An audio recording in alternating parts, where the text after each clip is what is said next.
Good morning all of you. स्वागत है आपका एक बार फिर से हिंदी साहित्य के इस चैनल के ऊपर आप सभी का। आज हम एक नया टॉपिक शुरू करने जा रहे हैं, व्याकरण को पढ़ेंगे जो एक भाषा का अंग था। तो सबसे पहले नियम के अनुसार हम अपना एक थॉट देख लेते हैं। थॉट हमने लिया आज मुंशी प्रेमचंद का, जो हिंदी साहित्य के सबसे बड़े लेखक रहे हैं, सबसे बड़े लेखक हैं हिंदी साहित्य के, जिसने हिंदी साहित्य को उच्च सीमा पर पहुंचा कर रख दिया है। ये उपन्यास सम्राट के नाम से जाने जाते हैं। इनका एक थॉट लिया है कि अन्याय में सहयोग देना अन्याय करने के ही समान है। मतलब अन्याय जो कर रहा है और जो अन्याय में उसका सहयोग दे रहा है, दोनों समान रूप से दोषी होते हैं। क्या होते हैं? दोनों समान रूप से दोषी होते हैं, दोनों का दोष सम्मान होता है। ये मुंशी प्रेमचंद का थॉट। चलो आज हम शुरू करते हैं व्याकरण को।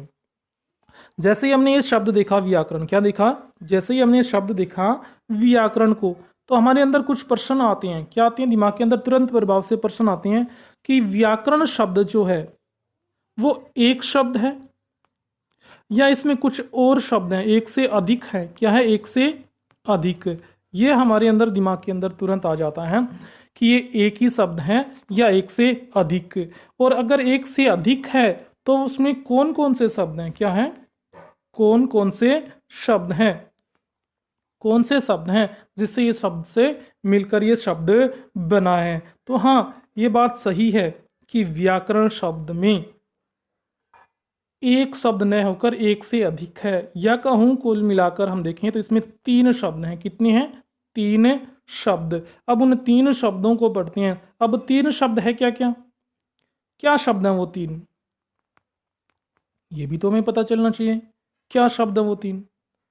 तो अगर शब्दों में देखें तो इसमें इसके अंदर दो उपसर्ग हैं। क्या है? दो उपसर्ग हैं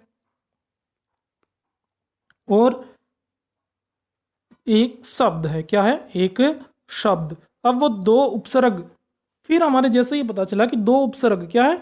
दो उपसर्ग हैं। क्या एक से अधिक उपसर्ग किसी शब्द के आगे हो सकते हैं? हाँ, हो सकते हैं। एक से अधिक शब्द के अंदर उपसर्ग लगकर नया शब्द बन सकता है। ये बात भी आप ध्यान रखना। तो इसमें दो उपसर्ग हैं। कितने हैं? दो उपसर्ग हैं और प्लस साथ में क्या है? एक शब्द है। अब वो उपसर्ग कौन सा है और साथ में वो शब्द कौन सा है? तो चलो हम इसको अलग अलग लिखते हैं, जिससे हमें इसका उच्चारण भी शुद्ध पता चल जाएगा। तो देखिएगा, इस व्याकरण शब्द में कौन कौन से शब्द हैं, जिसमें पहला है वी। क्या है? पहला वी जो एक उपसर्ग है। क्या है? उपसर्ग। दूसरा है आ, ये भी तो क्या है? एक उपसर्ग। ये दोनों क्या है? उपसर्ग है। जो इन दोनों के उपसर्ग के साथ में यण संधि विधान हुआ है, यण संधि के रूप में ये क्या बन गया? व्या शब्द बना है। क्या बना है? व्या। अब साथ में इसके साथ में करण शब्द जुड़ा है। क्या जुड़ा है? करण शब्द जुड़कर इन तीनों से ये शब्द बना है। किन तीनों? जिसमें दो उपसर्ग और एक ये मूल शब्द जुड़कर ये पूरा शब्द बनता है व्याकरण।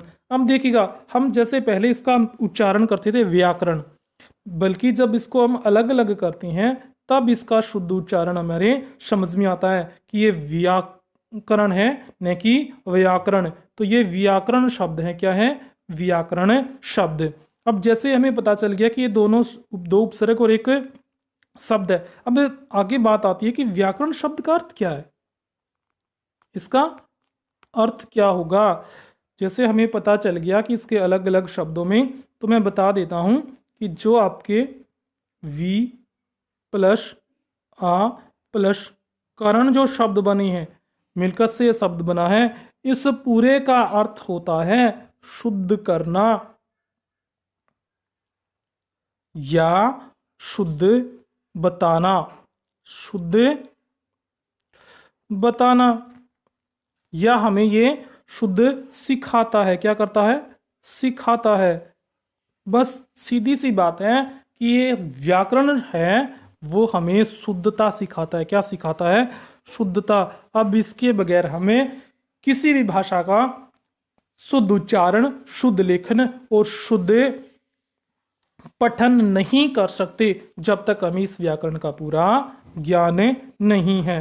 तो ये थी व्याकरण का अर्थ कि शुद्ध करना या शुद्ध बताना। अब आती है व्याकरण की परिभाषा क्या होगी। व्याकरण की परिभाषा वही होगी कि व्याकरण में शुद्ध करना, शुद्ध बोलना और शुद्ध पढ़ना सिखाता है, वही तो व्याकरण है। अब बात आती है क्या कि व्याकरण से तो छोटा सा शब्द है, क्या इसमें अंदर छोटी सी इतनी ही चीजें समाहित है कि हमें ये शुद्ध कैसे सिखा सकता है, कैसे बतला सकता है। तो बता देता हूं कि इसके कुछ अंग होते हैं, भाग होते हैं। क्या होते हैं? कुछ अंग।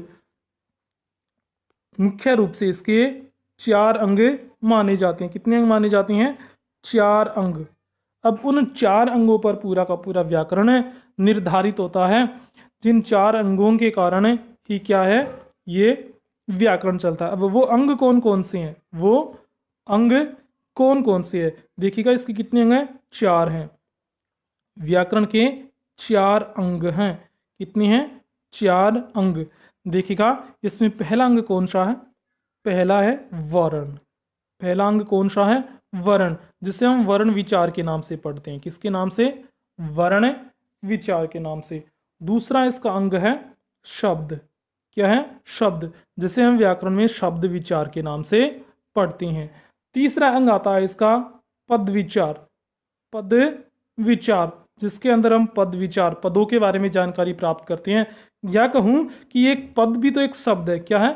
पद भी तो एक शब्द है जिसको हम पढ़ते हैं, लेकिन इसके अंदर हमें पदों की पहचान करवाई जाती है कि ये पद किस लिए प्रयोग हुआ है। अगला है वाक्य विचार। अगला है वाक्य। क्या होता है? वाक्य, जिसे हम वाक्य विचार के नाम से जानते हैं। ये 4 इसके क्या है? मुख्य अंग हैं। इन 4 अंगों पर ही क्या है? पूरा का पूरा व्याकरण टिका हुआ है। पूरे व्याकरण का अध्ययन हमें करते हैं। तो देखिएगा इसकी अर्थ देखिएगा पहले एक बार फिर से। व्याकरण, ये 2 उपसर्ग हैं, वी प्लस आ प्लस करण। ये 3 शब्दों से मिलकर बना है, जिसका अर्थ क्या है? शुद्धता बताना, शुद्धता सिखाना। ये इसका क्या है? अर्थ है। किसका? व्याकरण का। क्या है? ये व्याकरण का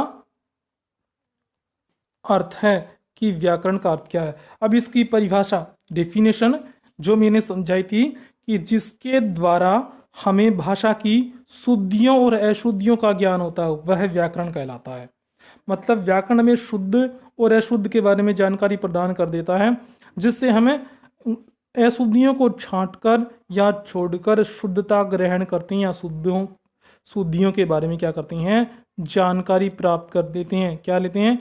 जानकारी प्राप्त, और उससे हमें शुद्ध शब्द सीख जाते हैं। अब बात आती है कि जैसे इसमें शब्द, एक वाक्य एग्जाम्पल देखिएगा। जैसे लिखा हुआ है राम स्कूल गया, मतलब ये शब्द क्या है? शुद्ध है। क्या है? शुद्ध है। लेकिन हमने क्या किया? नीचे शब्द लिखा हुआ है राम स्कूल गई। ये शब्द हमें जैसे ही पता पढ़ते हैं तो हमें लगता है ये क्या है? अशुद्ध शब्द है। क्या है? अशुद्ध शब्द। अब अशुद्ध शब्द किस तरीके से हुआ? क्योंकि ये जेंडर जो है, ये क्या है? पुल्लिंग जेंडर है। इसका पुल्लिंग शब्द है, लिंग पुल्लिंग है, लेकिन हमने क्रिया भी पुल्लिंग के रूप में ही करनी थी। किसके रूप में? पुल्लिंग के रूप में। अब जब हम पुल्लिंग के रूप में ही इसका प्रयोग करते, तब तो हमें इसकी शुद्ध चीजें दिखाई देती, लेकिन पुल्लिंग शब्द का प्रयोग न करने के कारण ये शब्द क्या हो गया? ये वाक्य पूरा का पूरा क्या हो गया? अशुद्ध हो गया। इसीलिए ये हमें शुद्धता का ज्ञान करवाता है। अब देखिएगा भाषा, व्याकरण और भाषा का संबंध क्या है, रिलेशन क्या है इन दोनों का, कि जब हमें भाषा में व्याकरण की जरूरत क्यों पड़ती है, क्यों आवश्यकता है इसकी, क्यों आवश्यकता है इसकी। बिना व्याकरण के क्या हम हिंदी भाषा को सीख नहीं सकते या किसी अन्य भाषा की जानकारी प्राप्त नहीं कर सकते? हाँ, ये सत्य है। बिना व्याकरण के कारण हमें किसी भी शुद्ध भाषा को अशुद्ध रूप नहीं कर सकते, शुद्ध नहीं सीख सकते। इसीलिए हमें व्याकरण की आवश्यकता होती है। तो देखिएगा ये संबंध है कि कोई भी व्यक्ति व्याकरण को बिना जाने भाषा के शुद्ध रूप को नहीं सीख सकता। मतलब बिना व्याकरण के हम किसी भी भाषा को शुद्ध रूप में नहीं सीख पाएंगे। इसी वजह से भाषा और व्याकरण का बहुत गहरा संबंध है। व्याकरण भाषा के उच्चारण, प्रयोग और अर्थों के प्रयोग के रूप में निश्चित करता है। मतलब व्याकरण हमें क्या क्या सिखाता है? व्याकरण हमें भाषा का शुद्ध उच्चारण, उसका शुद्ध प्रयोग और साथ में उसका अर्थ सही रूप में व्याकरण ये हमें समझाता है कि उस शब्द का अर्थ क्या है। अब बात आती है व्याकरण के अंगों की। जैसे मैंने पहले ही बताया था, व्याकरण के अंग होते हैं 4। कितने अंग होते हैं? 4। पहला वर्ण विचार, दूसरा शब्द, तीसरा पद विचार और वाक्य विचार। अब वर्ण क्या है? भाषा की लिखित रूप की सबसे छोटी इकाई है, इसी से शुरुआत होती है। और ये अंग याद रखना, ये अंग एक दूसरे से जुड़े हुए हैं। क्या हैं? जुड़े हुए। अगर इनमें से एक भी अंग आपको पूर्ण तरीके से समझ में नहीं आता है तो आप किसी भी शब्द को शुद्ध या अशुद्ध नहीं पहचान पाते। अगर मैं बात करूं कि इनमें से इसको गायब कर दिया जाए तो आपका ये शब्द कोई अंग कोई काम नहीं आएगा और ना ही ये दोनों अंग आप सीख पाएंगे। अगर मैं इसको गायब कर देता हूं तो ये स्वतः ही नष्ट हो जाते हैं, ये स्वतः ही नष्ट हो जाएंगे। इसके बारे में भी हमें कोई जानकारी प्राप्त नहीं मिलेगी। अगर मैं अंत वाले को समाप्त कर दूं तो भी हमें समझ नहीं पाएंगे कि ऊपर वाले टॉपिक से। जैसे मैं बात करूं एग्जाम्पल के रूप में कि किसी ने आपको शाम को कहा राम, क्या कहा? शाम को राम। अगले दिन सुबह बोला उसने श्याम, फिर शाम को बोला भाई, फिर अगले दिन बोला है। तो क्या आप इस सब वाक्य को समझ पाए? नहीं समझ पाए, क्योंकि आपको सही रूप में जानना होगा, इसका वाक्य निर्माण करना होगा। क्या करना होगा? वाक्य निर्माण। वाक्य से ही आप इसका सही अर्थ समझ पाएंगे। जब इन्हें एक साथ बोला जाएगा कि राम श्याम भाई है, तो हमें पता चल जाएगा कि वो दोनों क्या हैं? भाई हैं। क्या हैं? भाई। तभी हम इसके बारे में सही जानकारी प्राप्त कर सकते हैं। अब देखिएगा वर्ण विचार क्या है, शब्द विचार क्या है। कि इस विचार में वर्णों के उच्चारण, रूप, आकार, भेद और वर्णों को मिलाने की विधि, लिखने की विधि बताई जाती है। मतलब वर्ण सबसे छोटी इकाई है भाषा की लिखित रूप में देखें तो क्या है कि इसका उच्चारण हम सीखते हैं, रूप सीखते हैं, उसका आकार किस तरीके से है, उसके कितने भेदों में हम रख सकते हैं, और साथ में एक दूसरे वर्ण को जोड़कर हमें किस तरीके से एक नया वर्ण बना सकते हैं, इसके बारे में भी हमें जानकारी मिलती है। अगला अंग है शब्द विचार। क्या है? शब्द विचार। अब शब्द विचारों में शब्दों के भेद, व्युत्पत्ति, रचना, रूप, प्रयोग और उत्पत्ति। मतलब शब्द के भेद कितनी है, उसकी व्युत्पत्ति निर्माण किस तरीके से हुआ, उसकी रचना किस तरीके से हुई, उसके क्या क्या रूप हैं, उसका प्रयोग किस आधार पर होता है, और उसका जन्म उत्पत्ति भी कहाँ से हुई है। ये जानकारी भी हमें शब्द विचार में जानेंगे। अगली है हमारा पद विचार।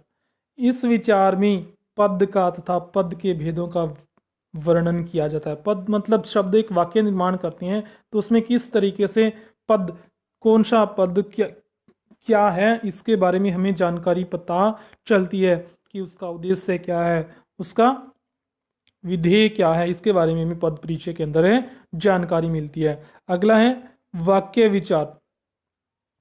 वाक्य विचार में हम क्या करते हैं? वाक्य का निर्माण करना, साथ में उन वाक्यों का भेद जानते हैं, उसके बनाने की क्रिया भी जानते हैं, और वाक्यों को अलग अलग करके करने, और साथ में उन्हें विराम चिन्ह किस तरीके से प्रयोग करना है, पदों का परिचय साथ में इसी के अंदर जान लेते हैं, और वाक्य का निर्माण भी, गठन भी, प्रयोग भी और उनके प्रकार का भी अध्ययन है इसी के अंदर हम वाक्य विचार के अंदर करते हैं।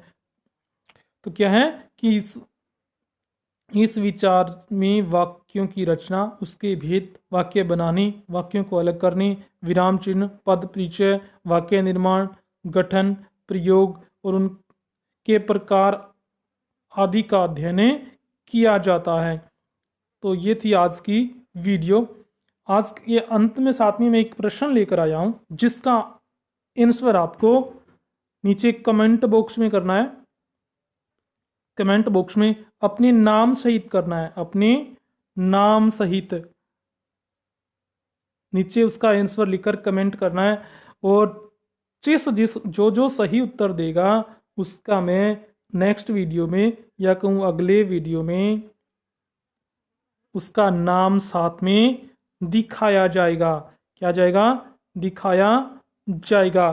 तो आशा करता हूँ अगर आपने वीडियो को पूरा सही तरीके से देखा है तो आज का आंसर आप ही सबसे पहले भेजने वाले हैं। तो देखिएगा आज का क्वेश्चन क्या है। तो आज का ये क्वेश्चन है, आज का क्वेश्चन है व्याकरण शब्द बना है, मतलब व्याकरण है वो शब्द किन किन शब्दों से मिलकर बना है। पहला ऑप्शन है व्या प्लस में करण, वी प्लस आकरण दूसरा ऑप्शन है। तीसरा है वी प्लस आ प्लस करण, चौथा है वी प्लस आकरण। इन चारों में से आपको कौन सा आंसर सही लगता है या आपके अनुसार कौन सा आंसर सही है, वो उत्तर आप अपनी नाम के साथ, क्या है, अपने नाम के साथ हमें कमेंट करेंगे। और इसी और अगले वीडियो में आपका नाम मैं साथ में लेकर आऊँगा। तो आज यहीं तक, आप सभी का धन्यवाद। Thank you, bye bye.